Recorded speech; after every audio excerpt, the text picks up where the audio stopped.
For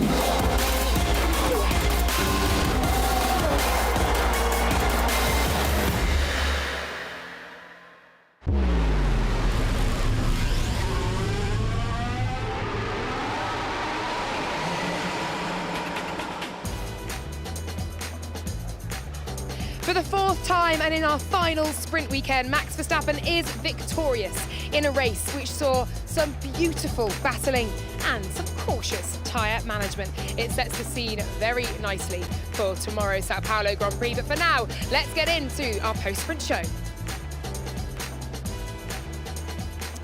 And welcome down here to the pit lane. We are in front of the garage of the victorious Max Verstappen. James Hinchcliffe has literally sprinted from Coventry to join us here. We also have Julio Simon Chotomp, of course, joining us for this weekend. And we welcome back Rubens Barrichello as well. 11-time winner, 68 podiums in Formula One. An absolute legend, an honour to have you here. Rubens, what did you make of that? Yes, a win for Max Verstappen, but the racing was extraordinary. It was. And how different it was from where we were yesterday with that amount of rain to a lovely sunny day. I think that the race was tremendous because they didn't have time to set up that well the cars, because they had only that first practice, and that makes it quite amazing. We saw some McLaren almost coming there, but not so much. So maybe tomorrow we're going to have an even better race. Julian, you can speak to that, can't you? Just how intense these sprint weekends are for engineers to get things set up, and made it all the more confusing because we did have that wet qualifying yesterday into a dry, hot, sunny. It's getting hotter as well day to day. No, absolutely. It's very, very difficult. They have only 1 hour. You know, obviously they arrive with the car properly set up from simulation, but then they need to set up again the cooling, the brakes and everything. So it's very difficult to get it right. And we've seen today with the temperature much hotter more than 10 degrees. The car are much more oversteery. We've seen a lot of deg. I think it was the talking point of this race. The degradation was really huge, but that gave a good show as well. So we've seen a lot of overtaking, so that was very good. I actually saw this morning because the Formula 4s were out and they were like 3 seconds slower than yesterday. And I think the pace was catching up. And now it's almost like yesterday with the amount of grip on the track, but it's still different. Yeah, absolutely. And Hinch, coming to you as well, finally, sprinting down from Coventry. How was that to call? Because some of that racing, clean, brilliant, fair, hard racing was incredible. Well, I mean, that's just it, right? It was clean, it was fair. It's like they're the 20 best drivers in the world. It's kind of nice to see them out there just doing battle like that, but I think you have to give so much credit to this racetrack. The way that it is designed makes the racing so good. All the passes into one that get passed back into four, that move from Oscar Piastri on Daniel Ricciardo, that last minute sort of coming out there to the inside in turn 8, I think it was. Just incredible. But the fact we saw so much wheel-to-wheel racing but zero contact, I'm not sure how much of that is everyone just being on their best behavior and thinking about the Grand Prix tomorrow, or maybe that's just how everyone was willing to race today. Just how good these drivers truly are, because some of it was a matter of inches. Let's talk tyres, because it's very much going to be something we're talking about for the next course of this show, and of course into tomorrow as well.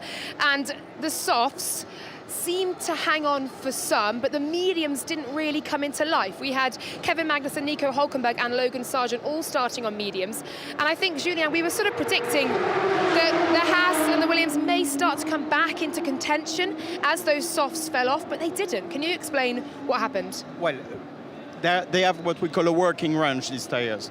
And basically, we knew from the data from last year and from this morning that the soft would have been the preferred tires from everyone.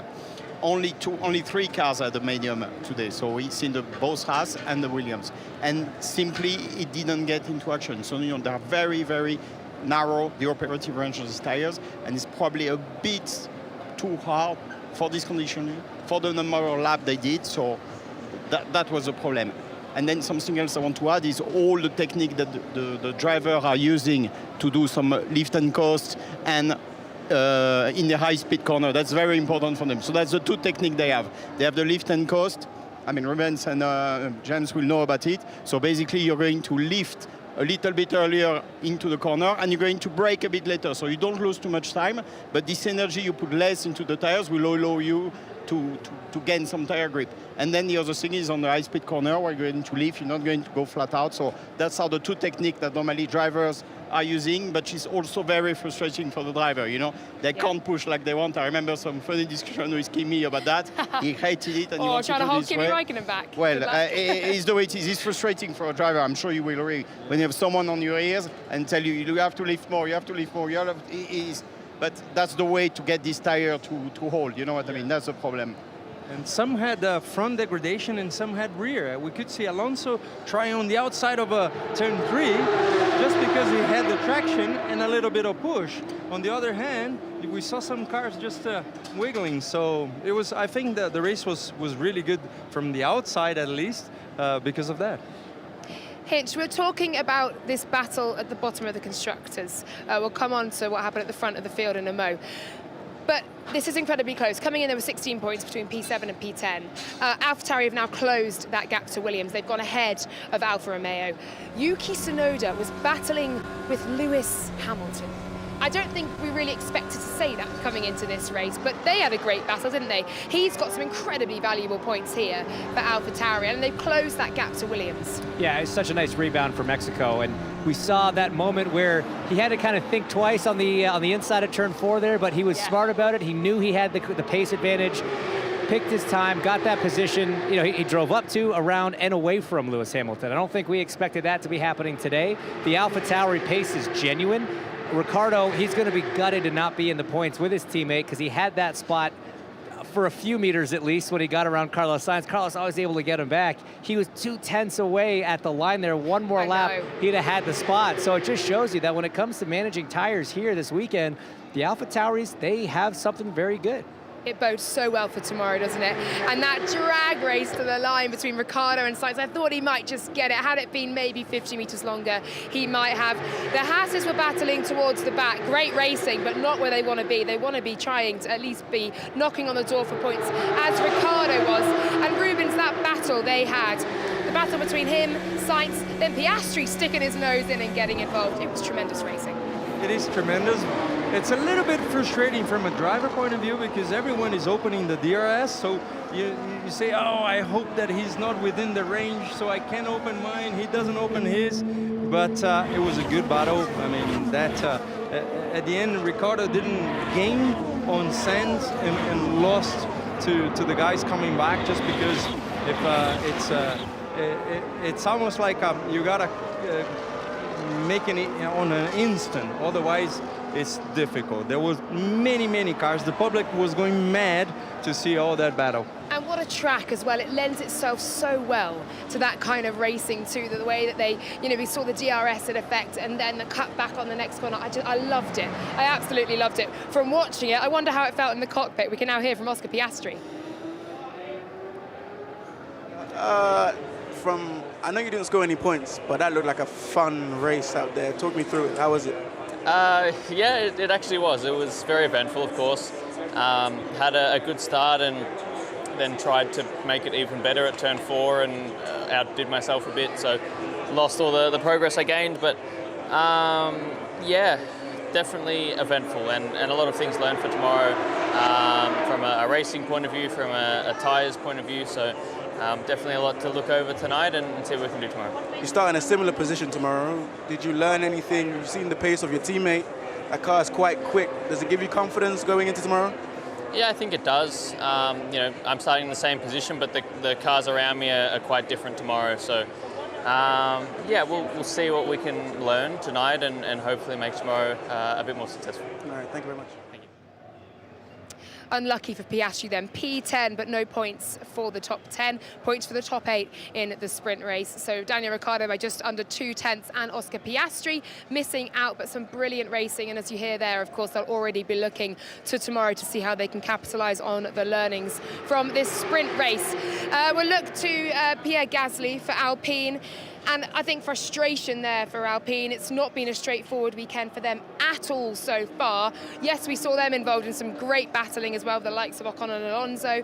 But how did you see Gasly's performance today and indeed the pace of this Alpine here? Well, I know a lot of people obviously there, and they were not ultra confident, let's say, before coming to this weekend. I don't think it was their favorite track, let's say, to be on.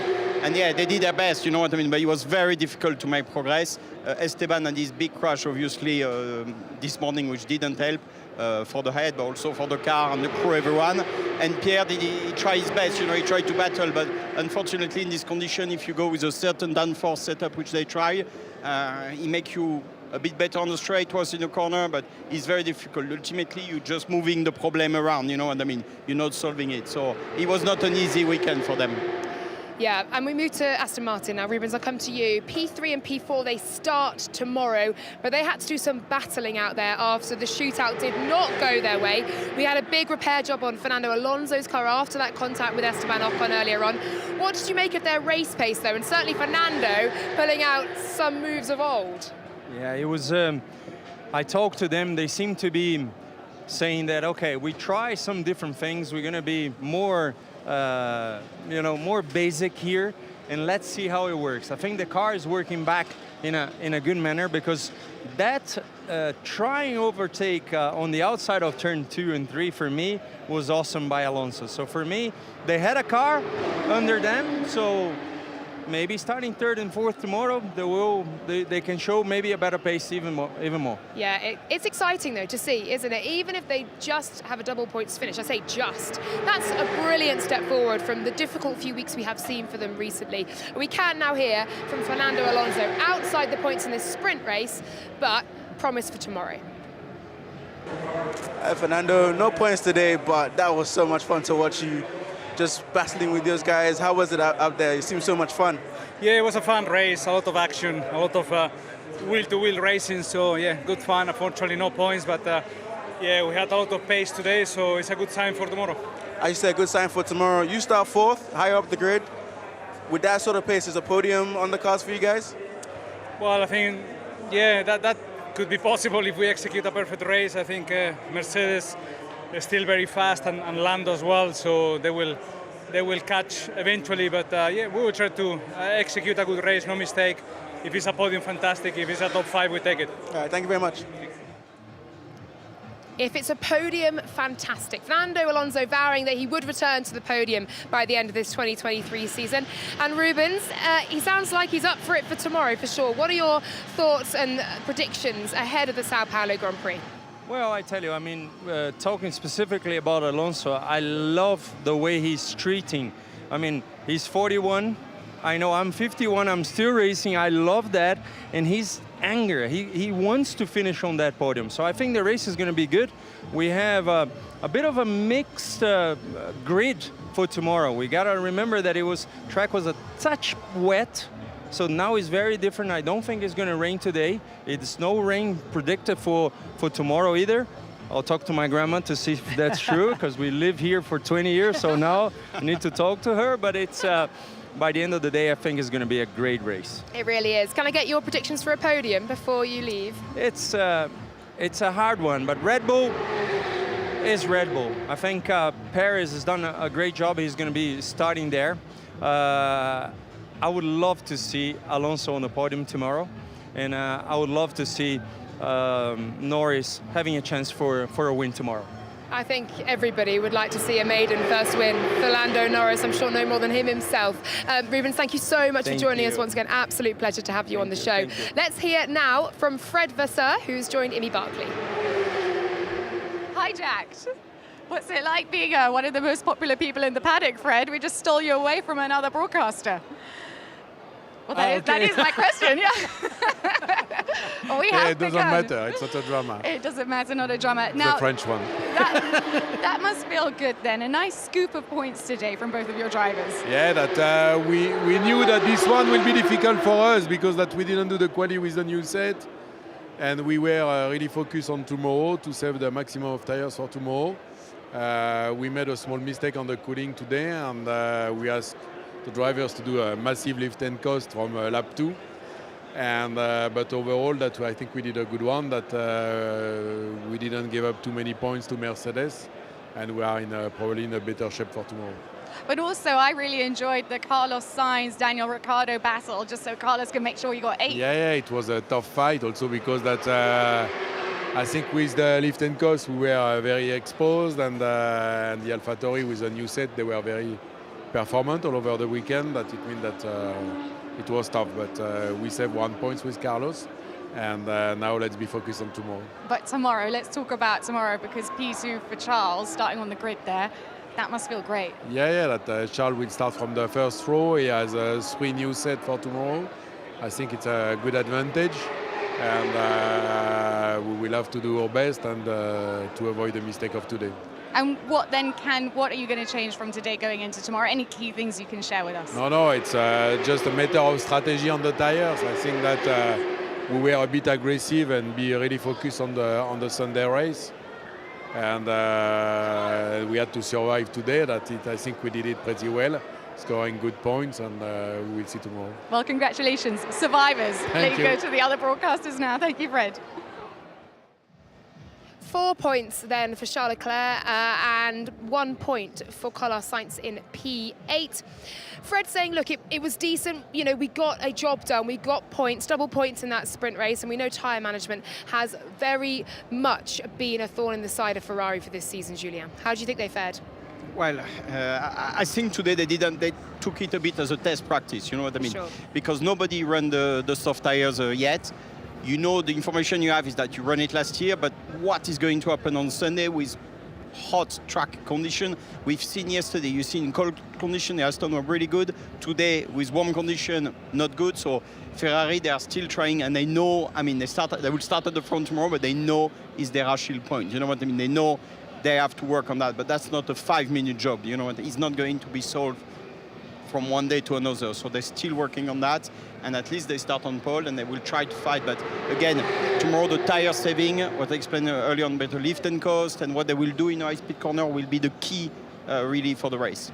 And of course, Leclerc starting P2 for tomorrow, as Fred and Julien have explained. Obviously, they've gathered a lot of data, Hinch, ahead of that. They'll probably also be looking at that start as well and what Max Verstappen was able to do over Lando Norris. It's just incredible, isn't it? I mean, we saw such an impressive 2 starts from Max and Checo for the one in Mexico. If you were to try to pick up to that point in the season one very small, I don't even want to call it a flaw, just a part of that car that wasn't absolutely dominating, you would have said starts. Fast forward to Mexico, they've worked on it, they've improved it, and now again, I mean, Lando barely even had an opportunity to cover the inside. Max's start was so strong. So yeah, for sure, Ferrari would have been watching that. It's probably a case where Charles thinking, I need to line my car up, angle to the left a little, or angle to the right a little bit, trying to get into that slipstream as quickly as possible. But from where they are, it's going to be tough to beat Max off the line. That's interesting you say that, because we were standing at Max's grid box as he pulled in, and they were taking a while, and Max was visibly moving the car and adjusting the angle in which he was actually sitting in that grid box. It's because you're not allowed anymore. So we used to be able to do that. After all the story, the FIA, they have issued notification that you have to have the car straight, you need to be within the box, Yeah. Right. and now they are paying much more attention. We used to be able, I used to tell my driver, do that, you know, Right. put a bit of angle, and then, but you're not allowed to do that anymore. Because they've even seen penalties, I think, this year of drivers with a wheel out They of the did. pit box. So yeah, you got to absolutely. be within that confine. Yeah, good point. That was a real talking point actually, and being able to line the cars up as they are sitting lower in the car. They've obviously got the halo around them as well. We're talking about Max Verstappen, so let's get into it. Max Verstappen with another win this season, his 4th sprint race victory. The race start from him was extraordinary. That's all he had to do to get the job done, and then he just sat, managed the tyres until that radio message from GP, which was basically saying, I've been telling you now for 3 laps, we're going high speed. Lando is 2.5 tenths quicker than you a lap. Talk me through this relationship that we are seeing between GP and Max. At times, I feel GP sounds like a beleaguered parent trying to deal with Max Verstappen, and I mean that in the nicest way. It's entertaining for us to listen to. Christian Horner has said they're like an old married couple.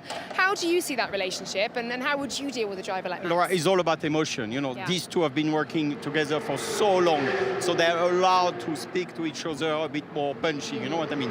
And for sure, there was a bit of frustration from GP side, because we didn't see on the main TV channel, but probably he has been telling him that for the last 3 laps, we do that like this, we do that like this, and they just show this radio at the 3rd lap, which show a bit of frustration. But yeah, as a race engineer, it was quite frustrating, because at the end of the day, you want to do the best for the car, you know what I mean? I've been in so many situations where you have you tell your driver, okay, do lift and coast. They hate doing that. They hate saving tires. You know what I mean? But I'm sure you're on your side. It was the same. Have you been in this situation where in Indy your race engineer is starting to give you let's say a hint or do lie, and you're like, leave me alone, I do what to do. Well, my favorite was always like, let's try and get by this guy. It's like, oh, really? Is that what we're doing here? Is that the point of this whole exercise? But no, it's funny because what I liked about that exchange was, like you say, they were clearly talking up to that point, but then as a race engineer, you almost have to know how to engineer your driver as well. You've got to be part psychologist, part therapist, and there's that tone I feel like GP gets when he's had a guy, all right, third time I'm telling you now, bud, now we're going to do it. And I tell you a funny story, completely right. It's a lot to do about the human interaction as we talk a little bit. I remember especially, I'm speaking with Kimi, I will talk to Julian a bit later, but with Kimi, because on the pit wall, you hear the race engineer, but you have a lot of people. The chain of command is huge between the team principal, the chief engineer, you know what I mean? But on the race, how many times they've been telling me, okay, tell Kimi, tell Kimi, and me, I was like, I'm not going to tell him that, I'm not going to tell him that. So I know he doesn't want to hear it right now. Only giving him the information that he needed, and that was part of my job, understanding what you can get from the driver, giving him too many information, not enough. That's very, very important. And we even heard that kind of the contrast with Lando Norris and his race engineer. You said like, I know, I can see it, don't tell me, let me just focus on what I'm doing. So much more calm and much more, but this happened. And I think I remember something with Jolyon now in 16 here. This is what I'm talking about. Actually, this is what I've been waiting for. We're looking for a deep dive here between the relationship between you two. I'd love an analysis, a whole segment, Sam Collins segment in the studio maybe, but go on, go on. I think, tell me what, he was 16, he was raining, I seen Jolyon at the DNF. I can't even remember why, but we were on full wet. A lot of people were in intermediate, and there was a lot of discussion on the pit wall, as you can imagine. Box now for intermediate, and I think Jolyon wanted to stay out, and unfortunately, with a lot of spray, he had a crash and so on. But that's the kind of situation where you talk to your driver. He's the best sensor you have in the car, you know what I mean? Because he's driving, So you're going to ask him, what do you think? Can I change the tires? Is it going to work or not? So that's the kind of situation where, your human interaction is super important. Yeah, absolutely. It really is. I love that as well. The driver is the sensor. As Lewis Hamilton here, one of our drivers today, just walks through. We are going to talk Mercedes in just a mo. Let's hear first from George Russell, who finished P4 today and thought those ahead of him were well fast.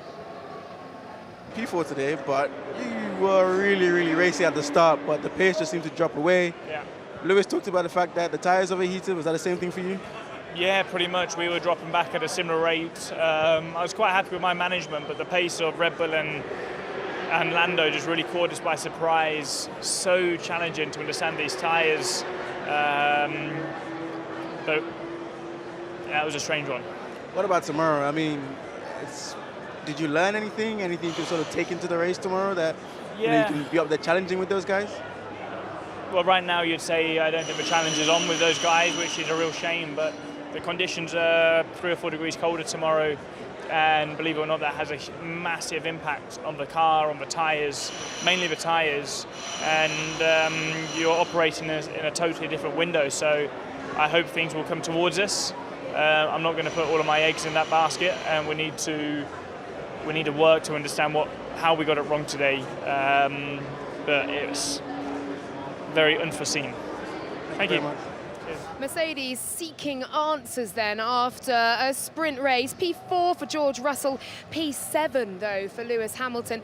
We'll come on to the tyre degradation and the draggy Mercedes in a straight line in just a mo. George Russell set the fastest lap for that race on the first lap, Julian. That's not common, is it? That's very unusual with what they did at full tank. They had a third probably of the tank, but still they are not in a quali spec. He clearly pushed hard. And this tire, another thing that not many people know is that you make most of the damage early in the stints because the car is the heaviest basically. And if you really push them really hard at the beginning, then you keep this deg and you carry this deg over. So maybe, I don't know, maybe he pushed a bit too much at the beginning and this was detrimental for his race. Yeah, and he enjoyed some battles as well, didn't he? With Sergio Perez, almost sort of coming up to Lando Norris at one point. He was in the mix for the podium. He jumped up to P2, then came back down. For Lewis Hamilton, I mean, when you get overtaken by an AlphaTauri, those tyres are really beginning to struggle, aren't they? What do you think was going on there? Well, I mean, why were Mercedes eating their tyres so much? that's a tough one. I mean, that's a car that's been generating a decent amount of downforce, especially with the upgrades. But one thing that's always been an issue with that car is once it breaks traction, once it kind of loses a little bit of control, too much yaw in the car, the downforce loss becomes amazingly high. And we could see, I mean, Formula One cars are so bolted to the ground most of the time. When you're watching on TV, the tiniest little moments from the outside are quite big moments in the car. We were visually from a chopper cam seeing big moments from Lewis Hamilton. So no doubt he was struggling a lot with the setup of that car, with the downforce, with the tires. And there's nothing they could do about it. That's the problem. I mean, George mentions how, yeah, sure, if it cools down a couple degrees, that could change a lot. Could certainly bring things back into their wheelhouse. But I mean, it's got to be so frustrating knowing what you've got, but unable to change it. I know, for sure it's frustrating, but I don't think they don't have the magic switch, you know what I mean? In Mexico, they work okay, let's say on a very smooth surface. Here is very bumpy, and we know this generation of car, they work very, very low to the ground, especially the rear. So did they have to raise a bit the ride height, you know, to avoid plonk and skid wear and losing then performance? We don't know, we will have to ask them. But for sure, the car is draggy. They have probably maybe too much downforce, but yeah. Big hope for them has to be that they treat the mediums better than the softs, because that'll be a tire you're probably doing 2 stints on tomorrow. Yeah, absolutely. And look, it's a shame for Mercedes, isn't it, on a track where we thought they'd be up there fighting for the Red Bulls. As George Russell says, they're confused if they can even fight the McLarens, let alone the Red Bulls. Speaking of Red Bull, Imi is with Christian Horner. You must be feeling great after that. A nice scoop of points again for Red Bull. Yeah, it was a great performance by Max, a very well executed race, but also Checo, you know, recovering very well, good pace, and you know, good points for him today. Did you feel like he was playing a little bit cautious earlier on when he was trying to keep his position, or do you think that we're reading into that a bit much? Who, Checo? Checo, yes. I think he didn't have the best of starts. I think then it's hard when you're in that DRS activation after one lap, but then he picked them off, that's both Mercedes, and came back through with, I thought, some very good moves. Doesn't feel like Max is playing it safe at all, so I don't think that was the one I was getting confused with, but that was a fantastic moment, wasn't it, going into turn one? It was a great start, and I think he then managed the race and was very controlled, looked after his tires, and did a super job again. So, you know, another sprint race victory. And what does this tell you about going into the race tomorrow, Christian? Well, I think it's given everybody long-run pace of, you know, who's doing what and how they're performing on the tires. So a lot of data and information to look at tonight, and then that's helpful for tomorrow. Brilliant. Thank you so much, Christian. Thank you. Over to you guys. 14 more points then to add to their enormous haul for Red Bull. 8 for Max Verstappen, 6 for Sergio Perez, and a return to the podium for him as well. Bodes very well for tomorrow that he can fight through this field from P9 after the yellow flag cut his qualifying run short. On to Lando Norris though, and I think all of us were pretty gutted to see that the race that we hoped he might have, battling for that first win, was over by turn one. I know, and he made a really interesting comment around that. He said his jump was quite good, which is basically the first, basically you're going to pull the clutch, and the first time, that's when you release it, you're going to make a jump.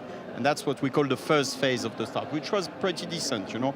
They were side by side, but immediately after you could see Max Verstappen going. So that's the second phase of the start, when you have to deal with the wheel spin and control with the throttle and releasing the final clutch. So that's phase where he lost the most. And it's not the first time we have seen that, if I remember well, on the McLaren. So yeah, for sure, more work to do and more data to analyze on the start, because as you can see, you can lose a lot. Yeah, Lando Norris saying he'd take a second look at his start. His reaction time was 0.29. Max Verstappen's was 0.15. And I remember a time when Max's starts were often one of his weaknesses. I mean, I say one of his weaknesses. He doesn't really have any. But if he had to choose one, but my goodness me, he got a blistering start today, Hinch. Yeah, a combination of, I think, him nailing it, having a great start. Lando, like you say, maybe just being that tiny little bit off. And it just doesn't take much. 10th of a second in Formula One, that's a lot. And that's all it took for Max to just kind of get there from turn one, and off he goes.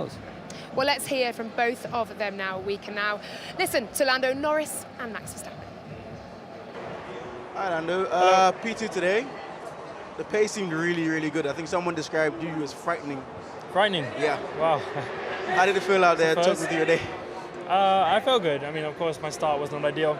The launch was good, but the drive out was not so good. So I lost out. I lost out as well to George, but the pace was good from then on, you know. And I thought that I could maybe get up to Max. I caught him up a little bit, but just didn't quite have the same pace as what he had. I don't think we were expecting to have the pace, but for a little portion in the middle, I was like, maybe I can get there. But then he just went for it, and he quite easily gapped me at the end. So yeah, it was good. I mean, especially when you look behind at where all the other cars were and our pace comparing to everyone else, we were very, very strong. But yeah, missing that little bit to get to the front. If he had started ahead of him, could you have kept him behind, or was it? I don't think so. I think you know, I feel like when Max he's very good at managing tires, and that's always been a good strength for him. But when he wants to push, he can easily get that little bit more out of the car than I think what we can. I mean, never say never. It's always difficult to guess at these scenarios, but unlikely. What about tomorrow? A little bit of 6 is on the grid. Yeah, 6. But after today, I think it was promising. You know, we've not done any long running until today, so it was a first good bit of knowledge of what we can expect for tomorrow, which is a good sign. It's positive. I felt comfortable, but yeah, having to overtake a few more cars makes it quite a different story for tomorrow. So hopefully we can do the same. All right, thank you. Hi Max, great performance today. P1. I mean, you must be really, really happy with that performance. Yeah, I think the start was definitely key. Keeps you a bit out of trouble in the first 2-3 laps. And after that, it was all about just tire management. You know, trying to keep the tires under control. Really, I mean, there's always a lot of deg around here. The tires are sliding around a lot, and yeah, it was for a long time very close. I think between myself and Lando, we're doing quite similar lap times for a long period of the race. And after that, the last 2 laps, I think I felt a little bit more comfortable. But I think, you know, everyone will learn a lot from today, and they will apply to tomorrow. But yeah. Very happy compared to last year. This is, of course, miles better for us, and already looking forward to tomorrow. A few have mentioned that it could be cooler tomorrow, which could obviously help the tires. Is there more to come from you if that's the case? Is there more pace in hand? It's always difficult to tell. You know, also tomorrow with the higher fuel loads from the start, yeah, cooler track temp. I still think it's going to be a lot of tire management involved, but let's see. Maybe for other teams it works better. I have no clue from my side. All right, thank you very much.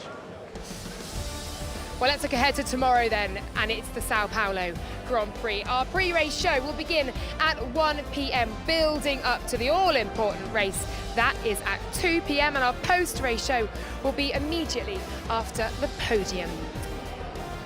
Max Verstappen in prime position then for that race tomorrow. They'll have had a lot of learning as well from that sprint race. Let's talk about it. Let's look ahead, Julien. What are you expecting to see now that the teams do have a lot more data to play with? Well, now what will happen is that they will get the data from everyone. They will see the deg from everyone. They will see even the amounts of lift and coast, because all the team have the GPS trace from everyone. So they will have a lot of information to analyze tonight at the track, but also at the factory in the ops room. And they will try to get some DEX figure that we call, which is basically how much time you lose with the lift and coast, with lifting in a high-speed corner, the deg in the tires. So all these data will allow them to choose the best tire combination for tomorrow, which I suspect, like last year, will be between the soft and the medium.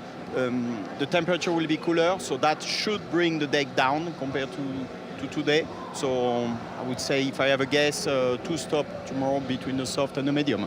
Okay, good stuff. I was going to ask you what your predicted strategy was, and there it is. Could we see a 3-stop, do you think? Possibly, if someone decides to don't do any lifting or any tire strategy, we will have to see normally the 2-stop and the 3-stop in terms of simulation are very close together. You're talking about a few seconds in a total race distance, so it's possible. It's possible. Thank you. Hinch, your thoughts for tomorrow, based on what we've seen this afternoon?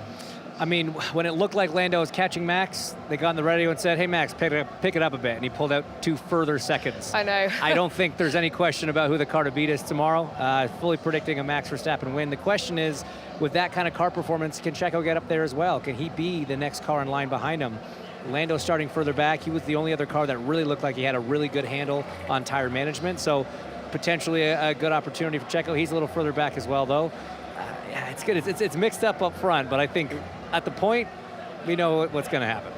I know we're looking at the start for Lando Norris and how Max Verstappen got the better of him there, but actually, as Lando said, Max had so much pace in hand, didn't he? And when he was able to just pull the throttle, off he went. It's going to be interesting tomorrow to see how it all plays out. But thank you very much to you, Julia. Thank you. To you, Hinch, as well. To Imi Barkley on Rome, and to Rubens Barrichello, who joined us, and Nadine Bart-Williams as well in the pen. That is it from us here in the pit lane. We now look forward to the Sao Paulo Grand Prix tomorrow. 1 p.m. we will be on air, 2 p.m. race start, and we will see you then. Bye for now.